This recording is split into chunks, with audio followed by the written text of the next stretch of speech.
Charitable પ્રવૃત્તિઓ માટે જાણીતું છે। અહીંયા ઘણી બધી પ્રવૃત્તિઓ થાય છે ચેરિટેબલ ટ્રસ્ટના નેજા નીચે।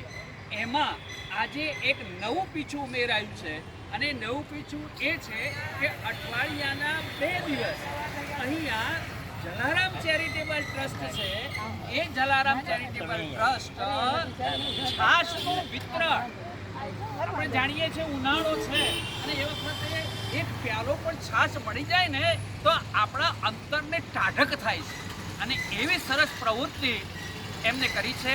પાણીની પરબ તો ચાલે જ છે, દર ગુરુવારે જલારામ બાપાનો સત્સંગ તો ચાલે જ છે, વર્ષમાં કથાના પ્રોગ્રામ પણ ચાલે છે। આજે જ્યારે આ પ્રોગ્રામ કરવાનો છે ત્યારે એવા વ્યક્તિ વિશેષ, એવા સંત કે જેમની નસે નસની અંદર ધર્મ ભાવના ભરેલી છે, એવા પરમ પૂજ્ય શાસ્ત્રી વિષ્ણુપ્રસાદ મહારાજજીના વરદ હસ્તે અહીંયા જ્યારે આ ઉદ્ઘાટન થઈ રહ્યું છે, થવાનું છે ટૂંક સમયમાં, ત્યારે આપણે સૌ ભગવાનને પ્રાર્થના કરીએ કે એમના આશીર્વાદ આપણને મળે અને એવા આશીર્વાદ મળે કે આ પ્રવૃત્તિ સફળતાપૂર્વક વર્ષોને વર્ષો ચાલુ રહે।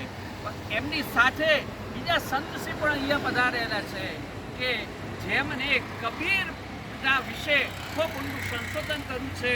કબીરનો એવોર્ડ રાજ્ય સરકારને મળ્યો છે અને વધારે કહું તો ગઈકાલે જ એમના પુસ્તક પૂજાતે દીપ પૂજાતે દિયે એવું એમનું વિમોચન થયું છે। મોટી સંખ્યામાં પ્રેક્ષકો શ્રોતાઓ હાજર હતા, ધનગીરી બાપુ હતા, નિલેશભાઈ પણ હતા અને ખૂબ સુંદર માહોલમાં એ પુસ્તકનું વિમોચન થયું છે।